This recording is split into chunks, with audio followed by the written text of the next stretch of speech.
Just 86 seconds of footage, and exactly 7 words. Daddy, I'm scared of her. That was all it took to freeze the war veteran in his tracks. He didn't say a word. But what he did next uncovered a horrifying truth that had been buried for 147 days right inside the very house everyone believed was safe. And when that truth finally came to light, the entire system bowed its head, and the mother broke down, sobbing. I signed the papers and handed my child to the devil herself.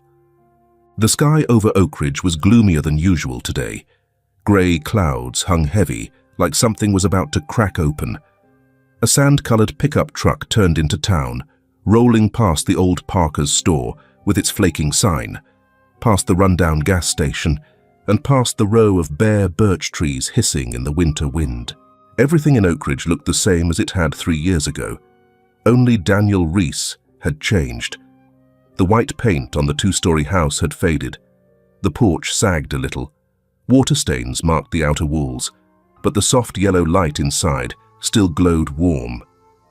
And with it, a flood of memories returned. Mornings cradling his daughter after night shifts. Late nights reading fairy tales under the soft glow of her owl-shaped nightlight. He took a deep breath. 1 solid year on the Eastern Front. Over 300 sleepless nights. 6 relocations. One time he almost didn't make it back. And now here he stood shouldering a worn camo backpack, holding a stuffed tiger in one hand. Ellie had left it in his training gear last year. The last time they spoke, she had whispered, "Keep it safe for me, Daddy. When you come home, we'll sleep with it together." He clutched the little tiger tighter. The hinges groaned as he knocked on the door 3 times. No answer. He knocked again. Waited. His right hand hovered over his chest as if trying to feel whether his own heart was still beating. Suddenly, the door swung open. A little girl burst out, brown hair, a tangled mess, wearing a faded pink-striped nightgown. Ellie. No hello. No tears. Just a tight, desperate embrace, like she feared that if she loosened her grip even for a second, he might vanish again. Ellie! He dropped to his knees, burying his face in her hair. Milk, sweat, the scent of a child, the scent he'd only seen in photographs for a whole year. But then, something shifted. He felt it. Her body was stiff. Her arms were still wrapped around him. But her little fingers gripped the fabric of his shirt so tightly they were ice cold.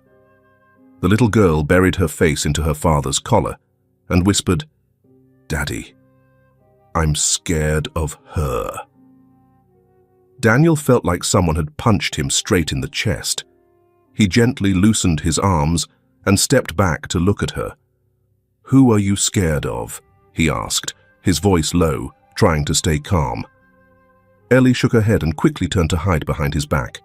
Her eyes were fixed on the doorway where a shadow had just appeared.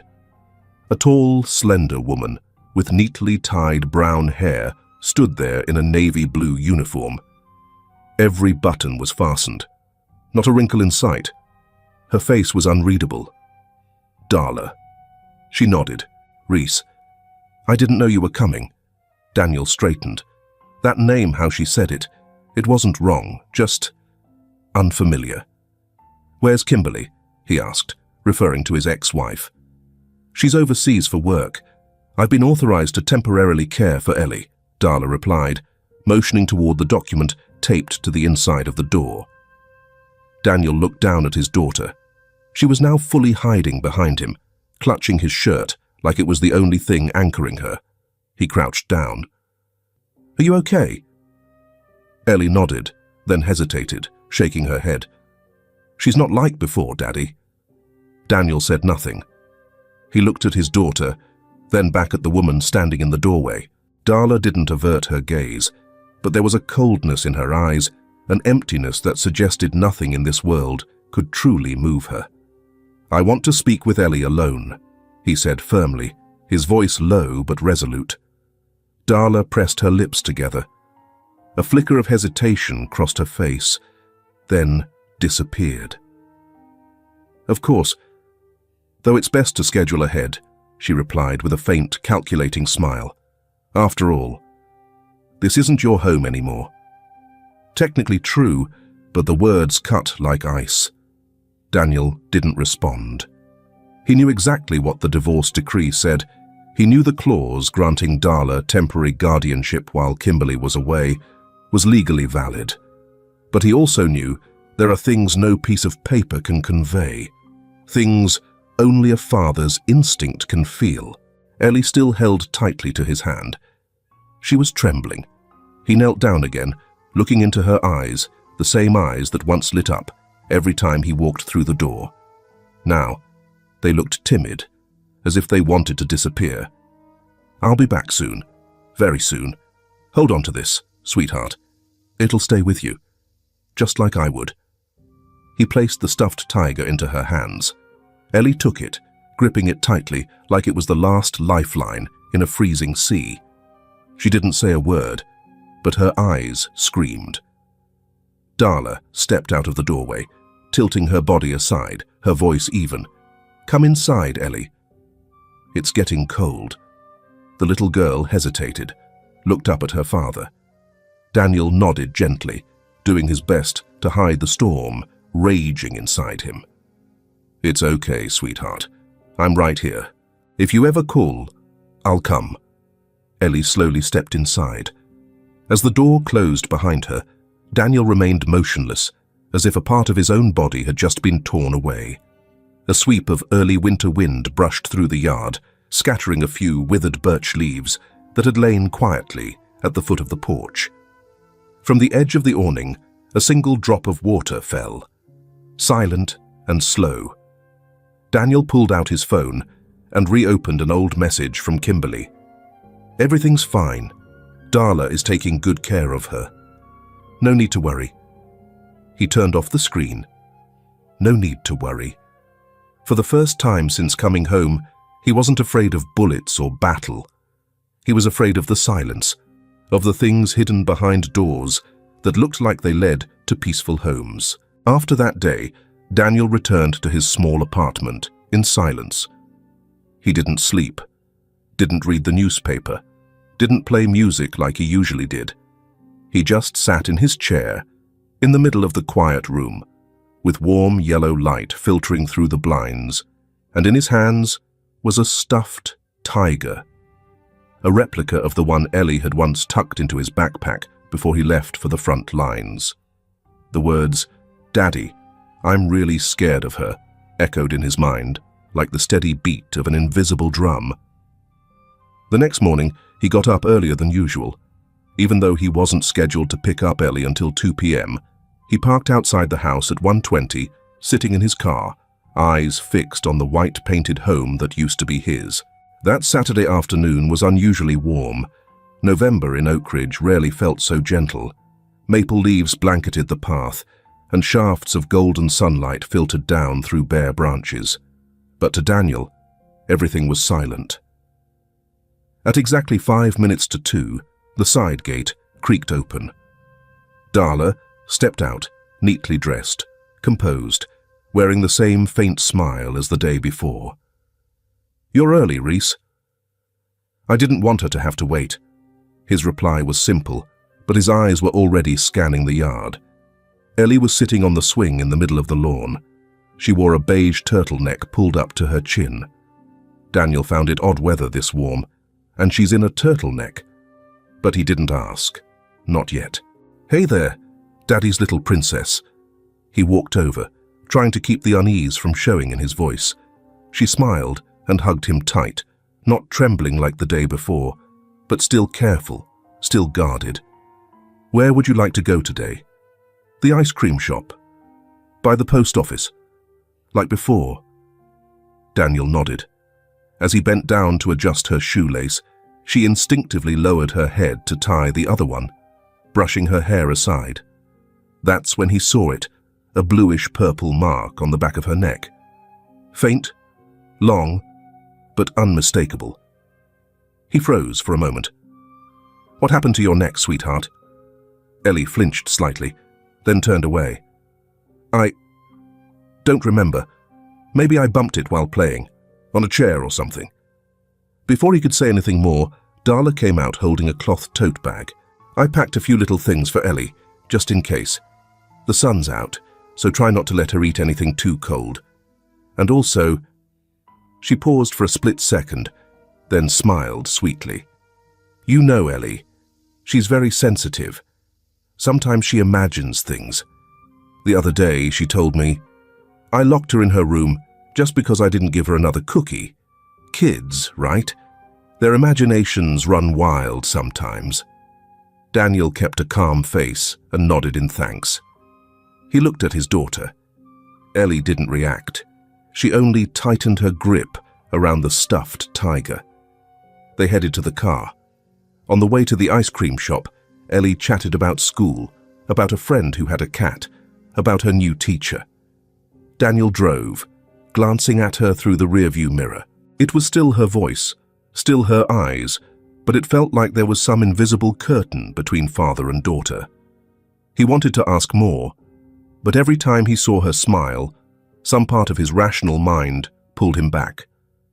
Maybe Darla was right. Kids imagine things, take a small fall and think someone hurt them. Ellie had always been sensitive, even as a toddler. After ice cream, he took her for a walk around the small park near the hill. The two of them sat on an old bench where he used to tell her stories about astronauts when she was little. Ellie still listened, still laughed, but she didn't lean her head on his shoulder like she used to. The afternoon passed peacefully. Nothing seemed too out of place. When Daniel brought her back to the old house, Darla was already standing at the gate. "Hope you two had a nice time," she asked softly. Daniel nodded. Ellie turned, gave her dad a quick hug, then slipped back inside. No words, no begging, no resistance. Like a well-behaved grown-up. That night, Daniel returned to his apartment. The silence wrapped around him again.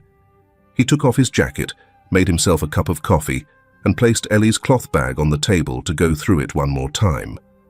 Water, wet wipes, tissues, a few allergy pills, and a small hardcover notebook, the kind with spiral binding he had bought her last year.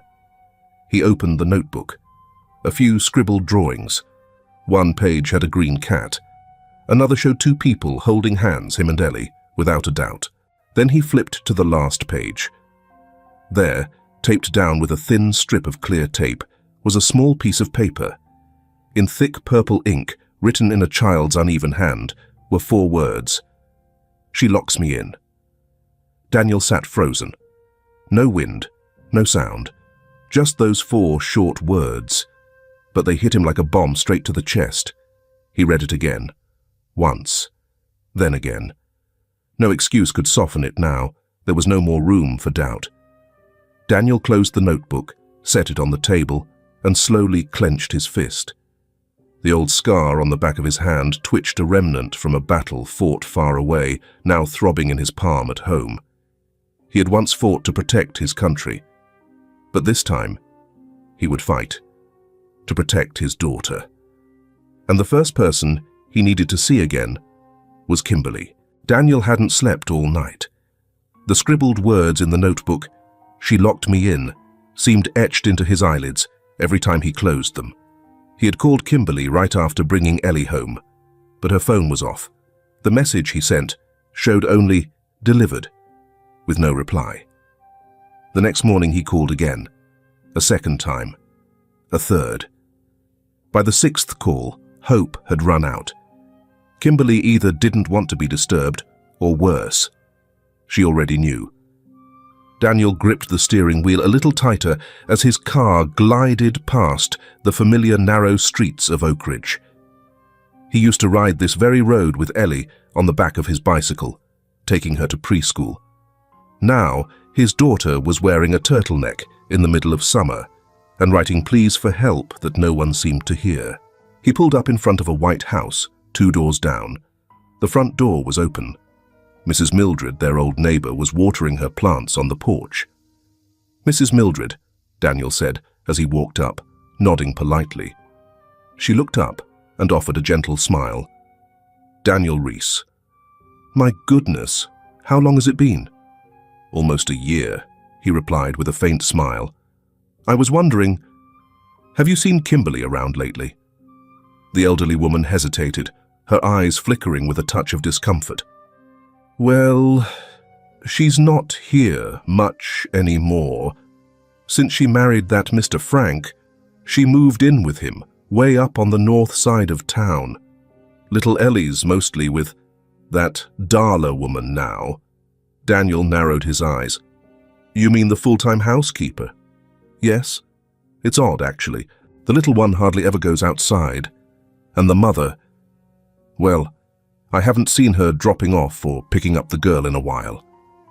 Daniel thanked her and walked back to his car, gripping the wheel firmly again. What kind of mother leaves her 6-year-old daughter with a housekeeper full-time, all week, Oak Ridge Elementary School, under the midday sun? He sat across from Ms. Vargas, Ellie's homeroom teacher. The small classroom was softly lit, with walls covered in colorful drawings by students. None of them were Ellie's. I'd like to ask about how my daughter's been doing lately, Daniel said, his eyes locked on the young teacher. Ms. Vargas hesitated. Ellie, she's a sweet girl, but lately she seems tired. She dozes off sometimes, has trouble focusing now and then. Is there anything you've seen that gives you concern? She stayed silent for a moment, then pulled a stack of drawings from the desk drawer. These are a few pieces Ellie made during free art period. Daniel took them. The images made his back go cold. A faceless figure, ropes pulling tight from all 4 corners, a pair of enormous black eyes peering in through a window. In another drawing, a tiny cage sat in the corner of a room, with a small girl curled up inside, her arms wrapped around her knees. He looked up. Have you ever met Kimberly? Just once, at the parent orientation meeting at the start of the year. Since then, only Miss Darla has been picking her up. I did think it was a bit unusual, but she always conducted herself very professionally. Daniel nodded, but his heart pounded. He picked up the final drawing, his hands trembling slightly. At the bottom of the picture, written in red crayon, were the words, I don't sleep. I count every step. A few hours later, he went to the local clinic, the same one where he'd taken Ellie for vaccinations back when she was in preschool. Dr. Adams, older, seasoned and cautious, pulled up the medical records on his computer. She's been in twice, over the past 3 months, he said, glancing at the screen. First time was for scrapes on her lower back and bruises on her arm. The note says, fell down the stairs. Second visit, hairline fracture in her finger. The person who brought her in claimed she slammed a door during a tantrum. Daniel's brow furrowed. Who brought her? Miss Darla. We've never seen the mother. Daniel clenched his hands gently. Did you suspect anything? The doctor sighed. Yes, but if the legal guardian gives a plausible explanation and the child doesn't disclose anything directly, we can't file a CPS report. Even with 2 separate incidents. Daniel, I know you're her father, but we can't act without clear evidence. The system doesn't allow us to move on instinct. That night, Daniel sat in his car for 2 full hours in front of the old house. All the answers pointed in one direction. Darla. He remembered the look in Ellie's eyes when she wrote those words. He remembered the way she pulled away when he asked about the bruise. There was no more doubt. He had to do something himself. He couldn't count on the system. Daniel popped open the trunk. He pulled out a small case inside. It was a miniature military-grade camera, the kind designed to transmit live footage straight to a personal phone. When Ellie had gone to bed, Daniel paused at the doorway and looked in. Darla was pouring herself a cup of tea in the kitchen. Thanks for watching, Ellie, he said, his tone calm. Of course. I've always seen her as my own, Darla replied with a gentle smile. her eyes steady and unreadable. Daniel turned away, but once Darla disappeared behind the doorway, he stepped back, opened his coat pocket, and in less than 4 seconds mounted the tiny camera behind the picture frame next to the kitchen, angled to capture both the living room and the stairs. Back in his car, he opened the app that received the camera feed. The screen was black at first, then slowly lit up with the dim glow of the kitchen. Darla was facing the sink, washing a glass, and in that moment, he saw her glance up at the house's main security camera, then walk over and switch it off. Daniel's eyes widened, the way she moved quick, deliberate and smooth, no hesitation, no fumbling like someone unfamiliar with the system, not even a nervous glance. She knew exactly what to press and when, and that was what chilled him to the bone. Darla wasn't just strict, she was hiding something. And now he was certain. He couldn't leave Oak Ridge. If Darla had learned to evade the cameras, then without a doubt, she'd once had a reason to be afraid of being seen. After that night, Daniel knew his time was running out. The camera, hidden behind the picture frame, had kept recording for a few more hours, just enough to capture that Darla hadn't been careless. She had shut off the main security cameras, moved around the house like she was scanning each corner, then quietly opened the circuit breaker box and discreetly flipped a few switches. This wasn't the first time she had done something like that. Not many people knew how to disable a security system that precisely, unless they'd once worked in internal compliance. That's when Daniel realized Darla was starting to suspect him. Maybe it was the way he acted. Maybe it was because Ellie had suddenly been allowed to stay overnight. Maybe it was the look in his eyes, no longer able to hide his anger. The surveillance plan? Consider it failed. If he kept trying to collect evidence the old way, he could very well be countersued for invasion of privacy. And worse, Darla would never let Ellie come over again. He had to retreat. But that didn't mean giving up. Daniel decided to change tactics. If he couldn't observe from the shadows, he'd have to draw her into the light another way by making Darla drop her guard. Just enough. He needed her to believe he had given up. That he was just a struggling single dad, trying to stay connected with his daughter, like thousands of other fathers out there. And to pull that off, he would have to play a role he'd never played before, the soft one. On Sunday morning, Daniel took the initiative and texted Darla. He didn't bring up Ellie trembling. He didn't mention the recording. He didn't request another visit. Just one simple message. Thank you for letting Ellie stay over. She slept well. I think maybe we could talk a bit more about how we're raising her, so we're more consistent. I'm not trying to make things difficult for you. I just want Ellie to feel at peace. A few hours later, Darla replied, I'm very surprised by your cooperative tone. Fine, stop by for tea next week. I'll make time. Daniel smiled. After that morning, when Daniel took the initiative to apologize and offered to withdraw the request for temporary guardianship delay, Darla began to ease her stance. She didn't fully trust him, but it was clear she sensed the tide was turning in her favor. And when Daniel stepped back, Carla, like any predator who senses advantage, moved 2 steps forward.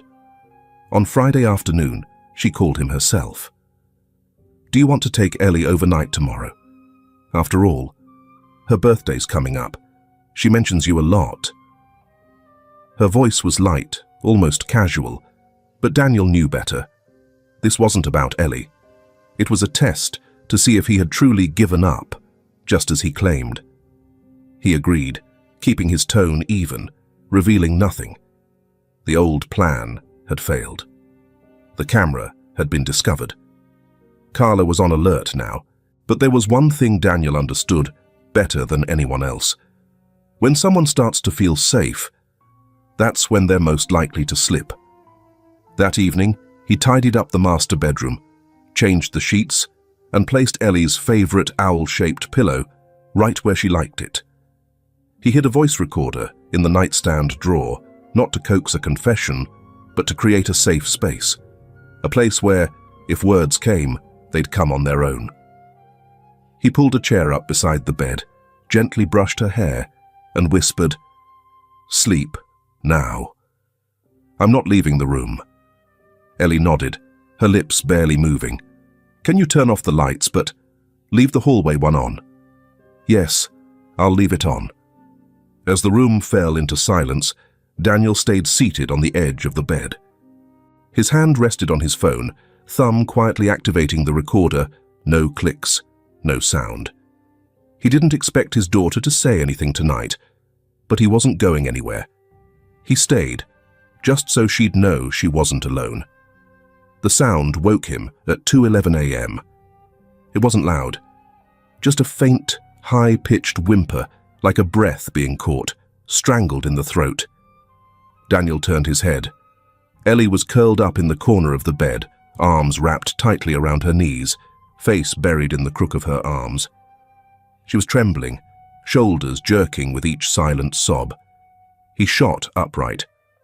"Ellie." No answer. "Did you have a dream?" he asked gently, laying a hand on her shoulder.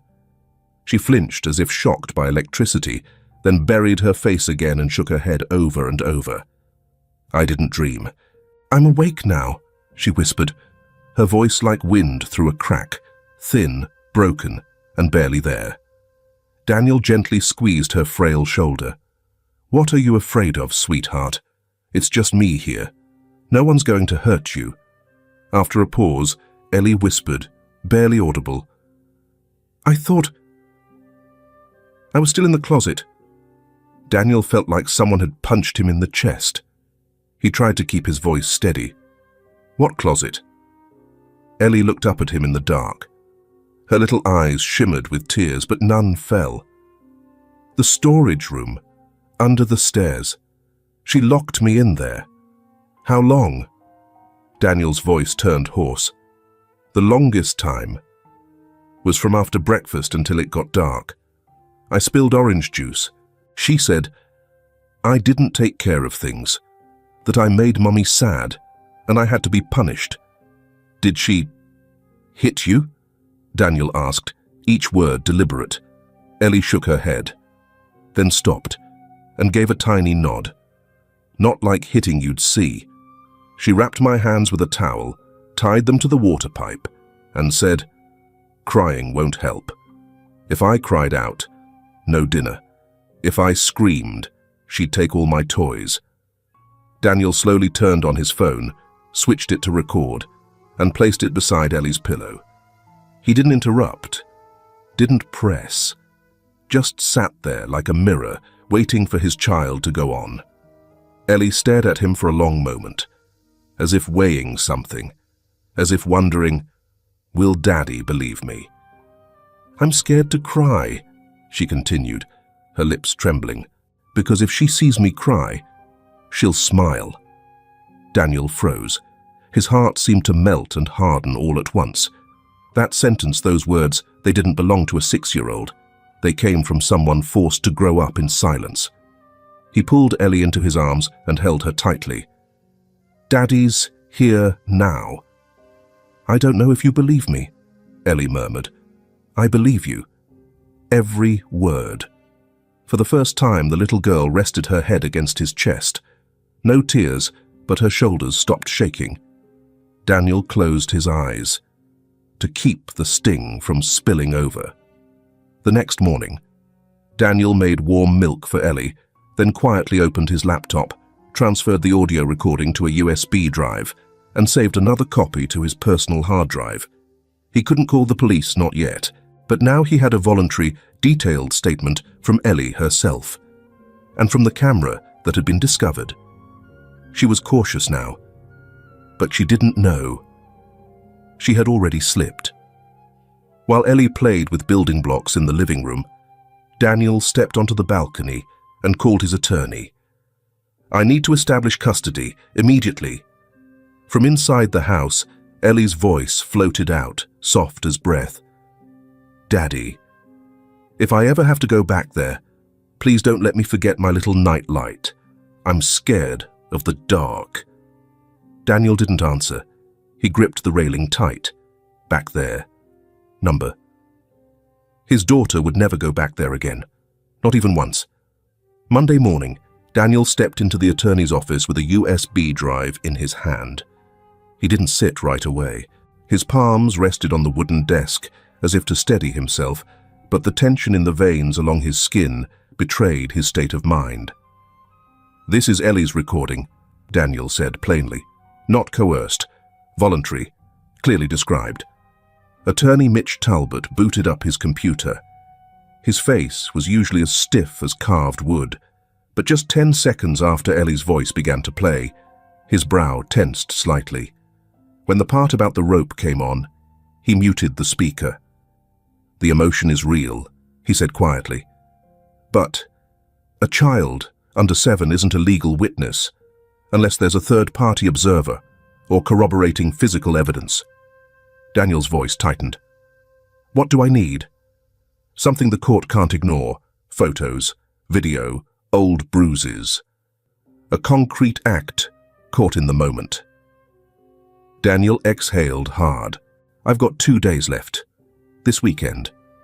Talbot gave a slow nod. "Don't wait for an opportunity. Create one." Earlier, Daniel had planted a small camera behind a picture frame in Darla's kitchen, but just 3 days later, he watched her look straight into the lens, then shut down the entire security system, as if she already knew where it was. From that moment on, Daniel understood. Darla wasn't just suspicious. She was watching him. That afternoon, Daniel sat on the bedroom floor, facing the grey stuffed bear Ellie always clutched when she slept. His fingers traced the stitching along its collar, embedding a tiny camera inside. The lens, disguised as a button, had a wide angle and could store up to 2 hours of footage. No Wi-Fi, no transmissions, just internal memory. He knew it was a gamble, but it was also his last chance. He couldn't shake the sound of Ellie's whisper. From that night it tore through him. "If I scream, she'll tie my hands. She smiles when I cry." Daniel tucked the bear into Ellie's backpack, wedging it between coloring books and stubby pencils. As he zipped it up, his hand paused. Part of him wanted to pull back. This was his daughter, not a surveillance tool. But another part whispered clearly, "If you don't do something today, who will protect her when that door closes?" Wednesday morning. Daniel sat motionless in his chair, the glow from the laptop screen casting a pale light on his tense face. On the screen was footage recorded by the camera hidden inside the teddy bear. The angle was slightly tilted. Ellie carried the bear into the room, stepped out of frame a few minutes later, and then Carla appeared. No screams, no shouting, just silence, cold as a whetstone. Carla walked in like she was surveying an old storage room. She didn't say anything at first, just scanned the room, and then turned to Ellie, who was now sitting quietly at her desk, coloring. "Making a mess again, huh?" Carla's voice was soft as a feather, but laced with menace. She yanked the coloring book from Ellie's hands and threw it on the floor. Ellie flinched and stood up abruptly, but didn't cry. She had already learned not to cry. Carla jabbed a finger into Ellie's shoulder and pulled hard. "You give me a headache. Go to your spot. Now." Ellie didn't answer. She walked to the corner of the room, where a thin mat and an old blanket lay the place she called the quiet spot. The camera caught Carla following her, opening a drawer, pulling out a brown hair tie, and without hesitation, tying Ellie's wrists together and looping the tie around the metal shelf bar. Her voice grew smooth, practiced, as if this wasn't the first time. "Don't start your nonsense again. Your dad won't believe you anyway." A few minutes later, Carla left the room. Ellie remained there, hands bound, head bowed, the teddy bear lying at her feet. Daniel had lost count of how many times he'd watched it, but every single frame cut into him like a blade. He shot to his feet. His hand clenched so tight, his knuckles went white. It was time.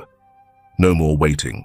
That same morning, he filed a formal report to the Lancaster County Child Protective Services. Attached, the audio recording, the teddy bear camera footage, a 3-week journal, and an emergency petition to investigate Carla's residence. Every detail was clearly documented. Ellie flinched at the sound of the door lock, refused to bathe because she listens outside. Always called the bedroom the quiet spot. At the bottom of the report, in firm, unmistakable handwriting, he wrote, "I'm no longer waiting for justice. I'm demanding protection for my daughter before silence becomes complicity." While awaiting a response from CPS, Daniel tried to reach Kimberly Ellie's biological mother, but her old number was disconnected. Emails went unanswered. He started combing through her professional channels, tracking down hotel addresses near her worksite in Santa Fe. He even called 3 hotels, pretending to be a company colleague, asking if Kimberly had checked in. No one knew anything, or no one dared say. Daniel sat behind the wheel, eyes locked on nothing through the windshield. "Kimberly," he whispered, "if there's even a shred of mother left in you, please come back." He wondered what could possibly drive Kimberly to cut off all contact, to walk away from her own daughter so completely, so coldly, all for the sake of a new family. After 2 days of thorough review, the Lancaster County Child Protective Services convened an emergency meeting. The materials submitted by Daniel, including an audio recording, footage from a hidden teddy bear camera, and a behavior log, were deemed exceptionally valuable. Every detail in the videos matched Ellie's account, the way she would retreat to the corner of the room, her fearful reactions to the sound of a door lock, and most disturbingly, the image of her wrists tied to the leg of a table with a strip of hairband fabric. A legal specialist nodded after reviewing the footage. There is sufficient evidence to determine the risk of both psychological and physical abuse. By the next morning, a surprise inspection order had been approved. A 2-person team, an experienced caseworker, and a new hire was assigned to the residence at 1471 Maple Lane. The Child Protective Services vehicle pulled up in front of a house with a worn iron fence. The sky was overcast, and the wind rustled through dry shrubs, creating a strange, low sound, almost like a whimper. A young staff member stepped out, followed by a seasoned caseworker holding a clipboard. They knocked on the door at exactly 9 a.m., as stated in the inspection notice. There was no answer at first. It wasn't until the 3rd knock that the door swung open and Darla appeared. Neatly dressed, hair in a tight bun, a textbook smile, but there was a flicker in her eyes, a slight pause in her breath, just enough for the experienced worker to know. She hadn't expected they'd really come. "Oh, hello," Darla said, her voice sweeter than usual. "Ms. Kimberly is away on a business trip. I'm temporarily caring for Ellie. Please, come in." The house smelled of disinfectant, the kind used in floor cleaner, overly sterile. Everything was arranged too neatly, like it had just been scrubbed into perfection. Ellie sat on the sofa, clutching a worn teddy bear, her gaze fixed forward, but making no contact. That look, guarded, wary, as if she had learned that silence was her only form of self-defense. "Ellie, honey, where do you sleep?" the social worker asked gently, her voice soft as air. The little girl didn't answer. She only lowered her head, then slowly raised her hand to point at the floor. There, against the wall, was a thin, stained mattress, no blanket, no pillow. A camping corner so desolate it sent chills through the room. Darla quickly chimed in with a laugh. She likes to play there. It's like camping, really. "We'll be checking a few more areas," the senior caseworker replied, his tone steady, neither cold nor friendly. He glanced down the hallway, and walked straight toward the large wardrobe in the corner of the room, the one with a metal latch on the outside. Darla followed, for the first time looking slightly uneasy. "I think, that's just where we keep some old stuff," she stammered, her voice half a beat off. The latch clicked open. A rush of air escaped, heavy, musty, stifling. There were no clothes inside, only scattered scratch marks along the wooden walls. In the corner, an old blanket lay balled up, as if someone had once curled up to sleep there. On the floor, a straw lay abandoned, and beside it, a faint, smudged handprint made with crayon. They exchanged a look. "What's going on here?" the officer asked. Darla gave a faint, dismissive smile. She just likes to crawl in there and play. Kids. Their imagination runs wild. But Ellie stepped back. Her hand clutched the stuffed bear so tightly her knuckles turned white. One fingernail was broken. The female staff member silently took notes. When they checked Darla's private room downstairs, a folder fell out of a drawer, yellowed pages mixed in with old promotional flyers. Following protocol, a worker opened it and froze. It was a prescription dated 3 years back. Antipsychotic medication. Patient name, Darla K. Simmons. Another staffer pulled up the state's administrative records. Within minutes, the result popped up. Darla had previously been dismissed from a household in the neighboring county. The reason, listed under internal circulation only, read, "Behavior of controlling and confining a minor beyond acceptable limits resulted in lasting psychological effects." There was no criminal report attached, no charges filed. Everything had seemingly been quietly overlooked. One of the caseworkers documented every detail, checking each point against the child welfare criteria.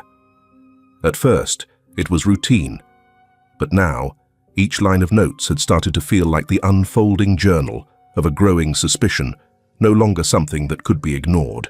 The house is too clean, unnaturally so. No signs of a child's presence in the master bedroom. Ellie's reaction to strangers not consistent with a child raised in a healthy environment. No one said anything more. They didn't need to. Kimberly had hired Darla without running a background check, simply because a friend recommended her. And now, it would take just one more friend stepping through that door for the child protection system to be forced to act.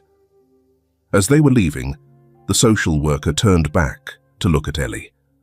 The little girl was still sitting there, stuffed bear in hand, eyes wide open, as if she couldn't quite believe anyone had truly seen her.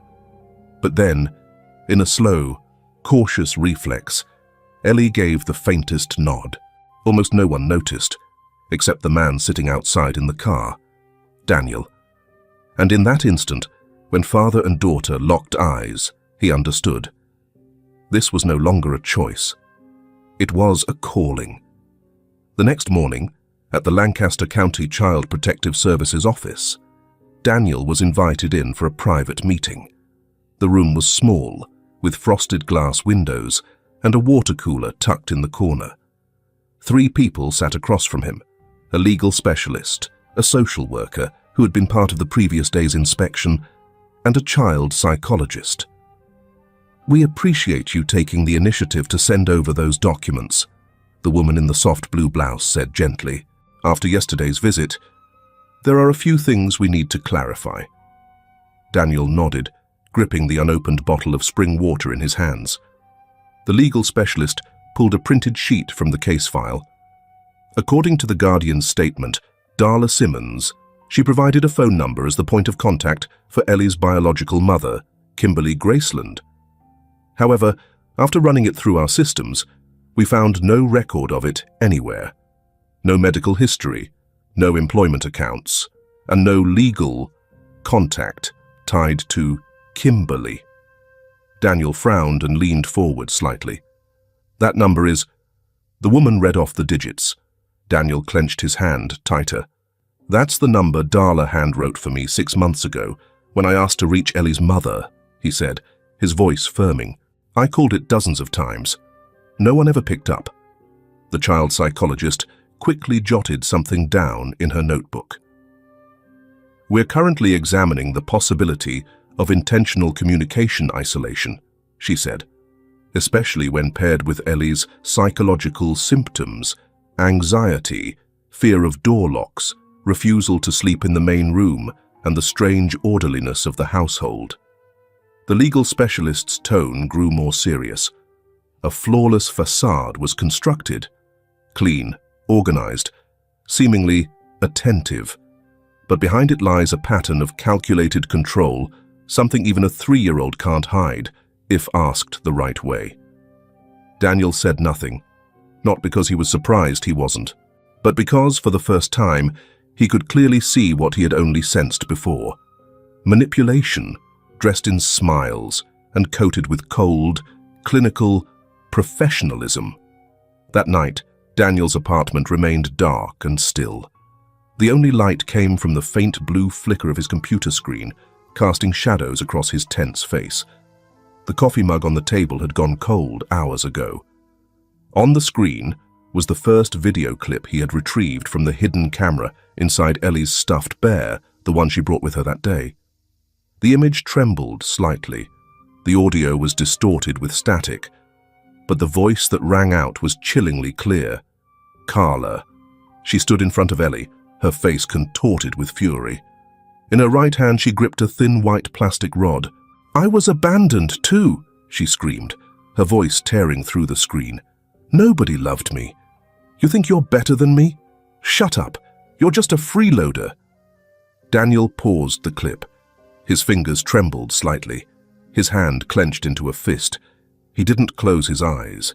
He didn't look away. He simply sat there, silently enduring every frame as if trying to sear it into memory, forcing himself not to forget. Moments later, he opened another tab, logged into a database, a private portal an old friend in security had helped him access. Carla Simmons's file appeared. No criminal record, but the notes were cold and clinical, raised at St. Adeline's orphanage, since dissolved. Internal disciplinary records, excessive control, and harsh discipline of children. Unofficial diagnosis, compulsive personality disorder, childhood trauma-related PTSD. Daniel froze as he stared at the blurred photo in the upper left corner of the screen, a disheveled little girl with wide, haunted eyes standing between rows of cold iron beds. Carla, at the same age as Ellie. He didn't pity her. But now he understood. This woman hadn't just abused his daughter. She had unloaded 3 decades of her own abandoned childhood, every shadow, every wound, onto an innocent little girl. Daniel scrolled through the old conversation threads. The last message from Kimberly, brief and ice-cold. "Carla's very diligent. Helps me teach the girl discipline. I've got too much on my plate right now." A neat sentence. Dismissive. As if Ellie were a project to manage, not a living, breathing child. Everything started falling into place. Carla hadn't been born a monster, but indifference, blind trust, and an unchecked system had placed absolute power in her hands over the body and soul of a child. And Kimberly, the once gentle mother from Daniel's memories, was now nothing more than a faded name. A woman who used work as an excuse to place her 6-year-old daughter in the care of a wounded ghost. Daniel stood up, walked to the window.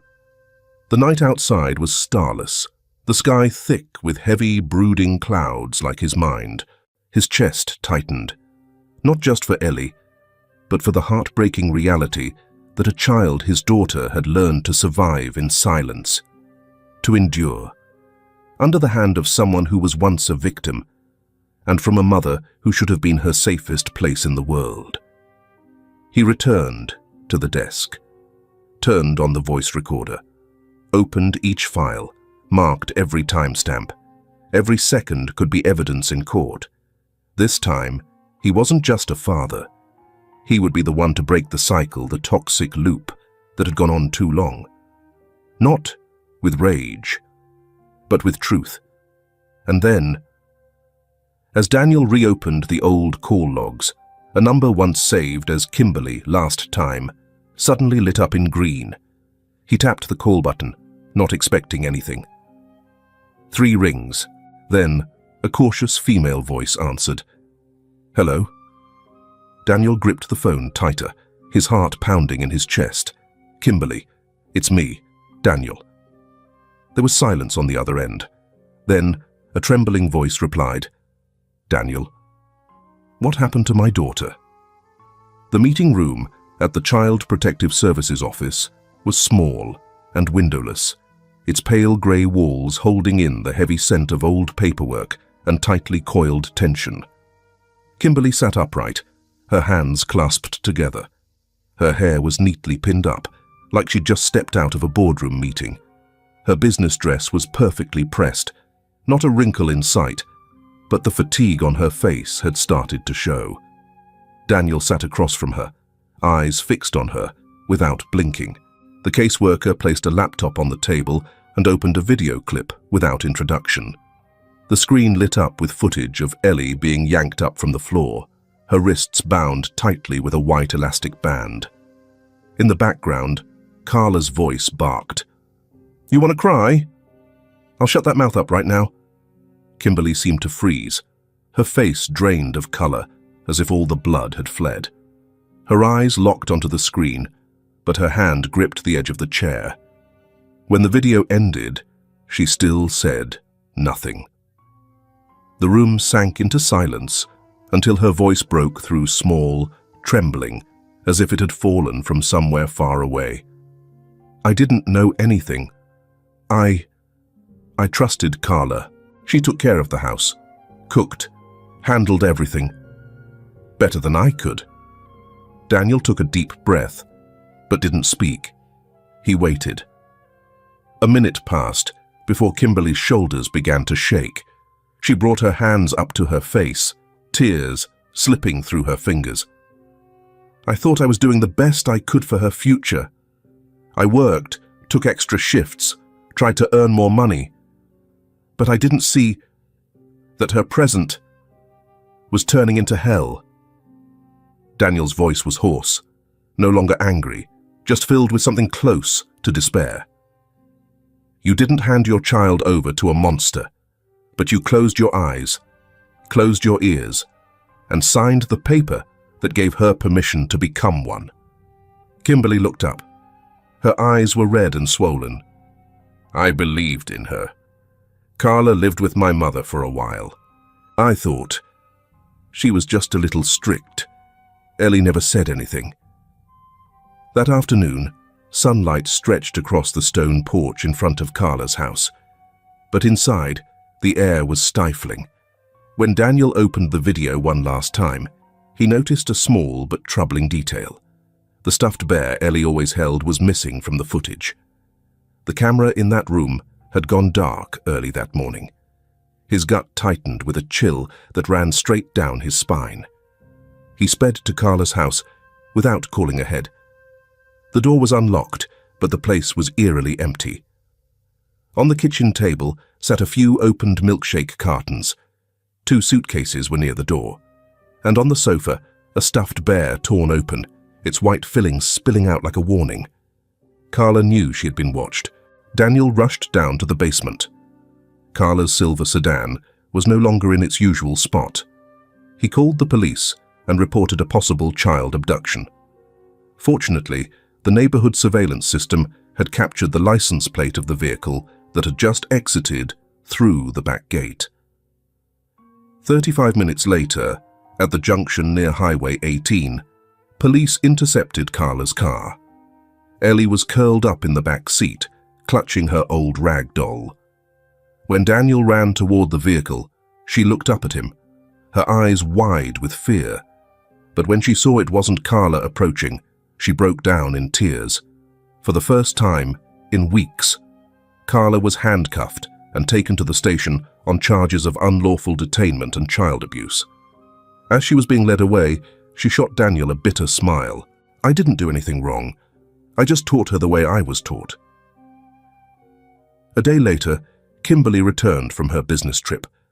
She had been given a brief phone update about the incident, but it wasn't until she walked into the internal meeting room at Child Protective Services that she fully grasped the scale of the nightmare.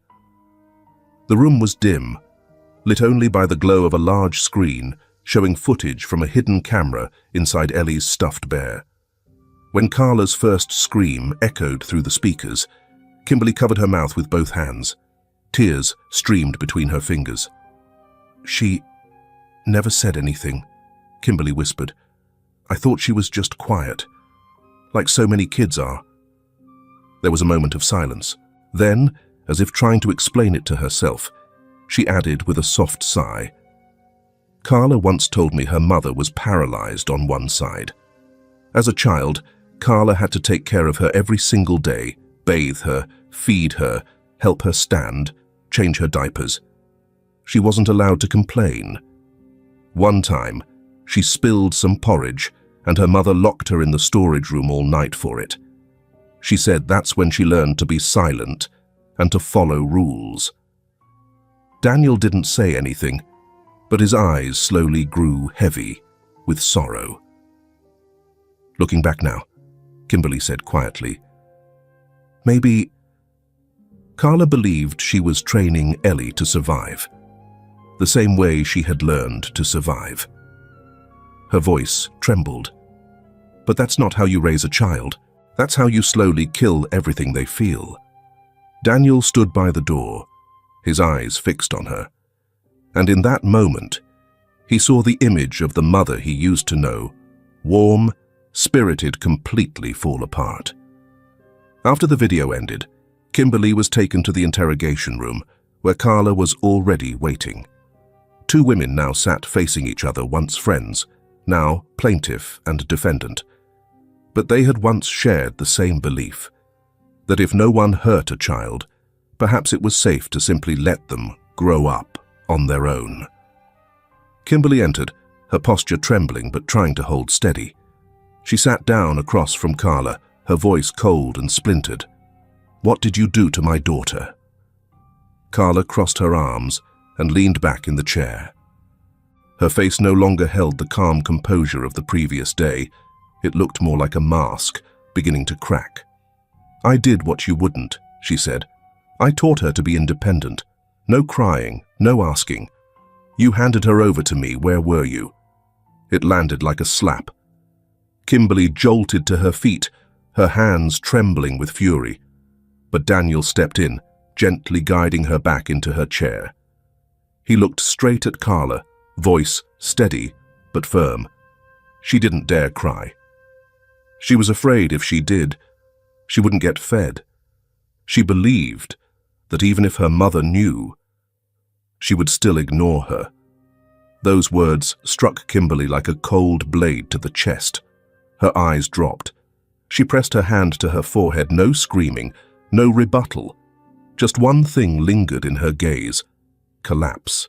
In that moment, she was no longer the accomplished woman, no longer the mother who had been trying for the future.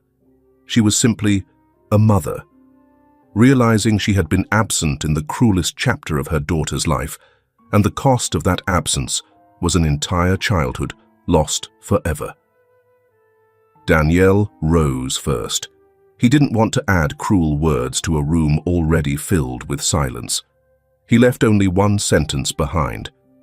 If she hadn't written in her notebook that day, "You might still be living with a silent child, damaged beyond repair." He turned and walked out, leaving behind a quiet room, where a mother sat, weeping in silence for the one truth she had never dared to face: her own absence. The courtroom was small, with cold wooden benches and a dim yellow light casting down from the ceiling, making the space feel both cramped and suffocatingly silent. It was a closed hearing, no reporters, no public audience, just four people seated on either side of a long wooden table. Daniel, Kimberly, Carla, and the one person at the center of it all, Ellie, curled up at the edge of her seat, clutching a dusty grey teddy bear. Daniel held himself steady, calm like a soldier, stepping into his final battlefield. Beside him, his attorney opened a laptop and began playing the first video clip.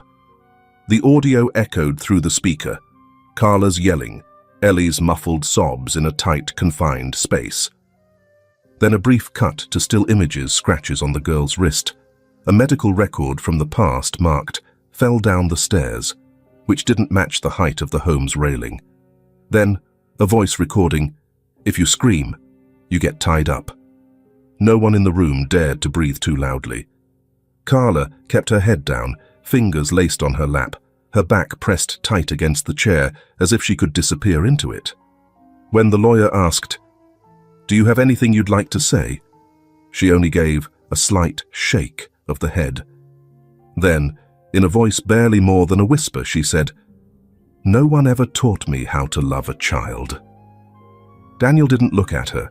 His eyes turned instead to Kimberly, no longer the bitter ex-wife, etched into his memories. She sat silently, her eyes red, mascara slightly smudged beneath her lashes.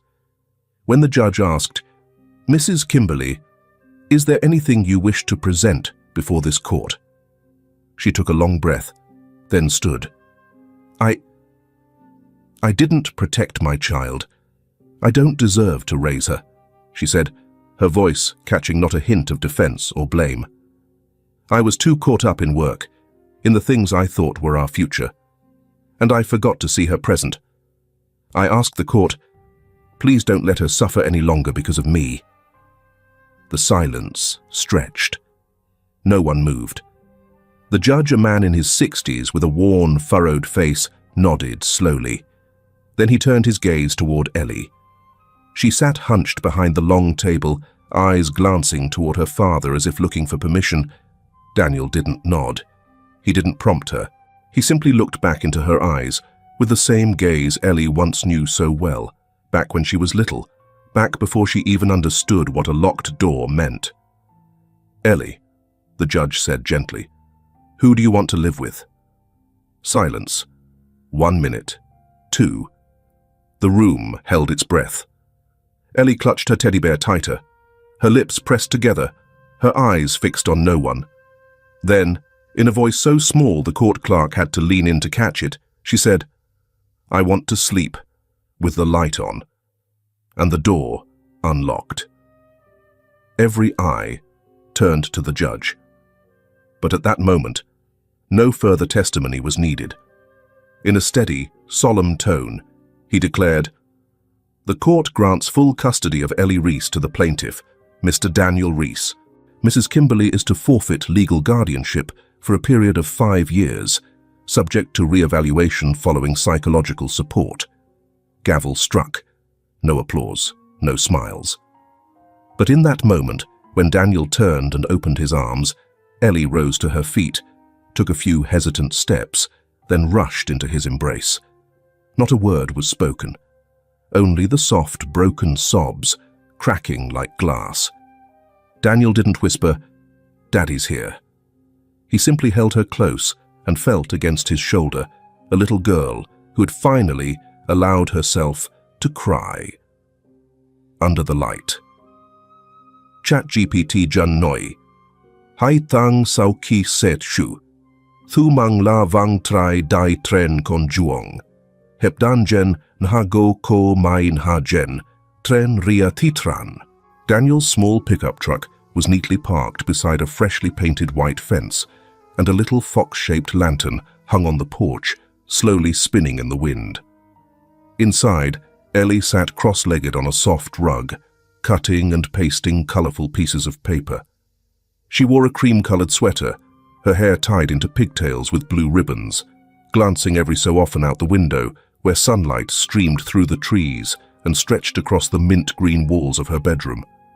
Ellie's room now held everything she once lacked: a small bed with a thick blanket, a kitten-shaped pillow, and a moon-shaped nightlight that cast a warm yellow glow each night.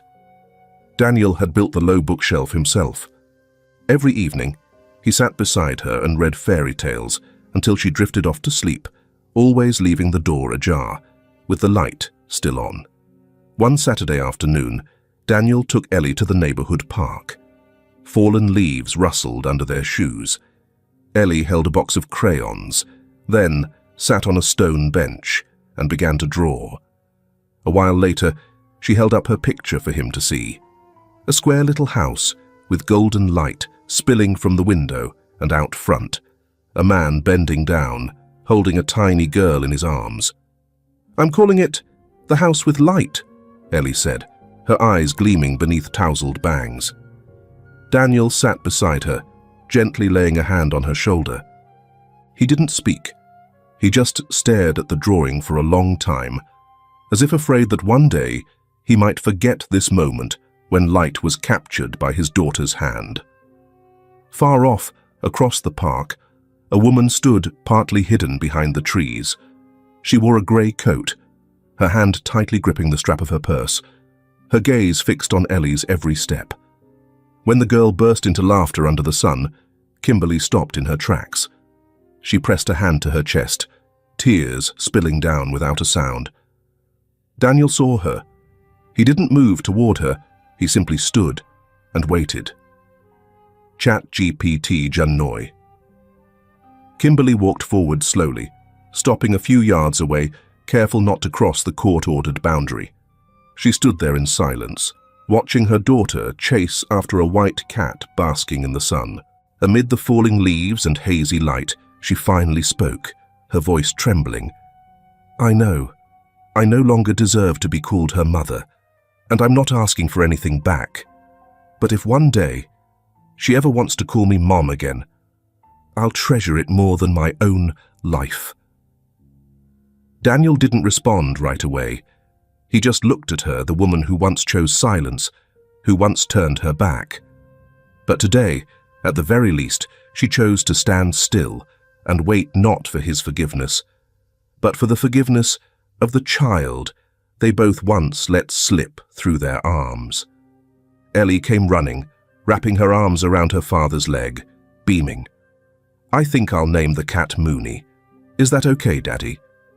Daniel bent down and brushed her hair gently, "As long as you feed her and leave the nightlight on for her." They both laughed. Behind them, Kimberly quietly turned away, wiped her tears, and left the park without saying another word. The late afternoon sun bathed the grass in gold, and in the house at the end of the lane, each night, the moon-shaped nightlight still glowed like a promise, never to return to the old darkness. Sometimes, the deepest wounds leave no scars on the skin they live in the hearts of silent children, growing up believing their feelings are forbidden. Ellie's story isn't just a wake-up call for adults, it's a mirror reflecting a simple truth. A child doesn't need a perfect adult. They just need someone who truly listens. What would you do if a child in your life is staying quiet because they're afraid no one will believe them? Have you ever been too busy to really look into a child's eyes and gently ask, "Are you okay?" Share your thoughts with me. And if you were ever an Ellie yourself, I want you to know, you are worthy of love, of being seen, and no one has the right to teach you that silence is the price of survival. Thank you for listening to today's story. Are you doing okay? How has your day been? Leave me a few words. I read every single comment with gratitude and care.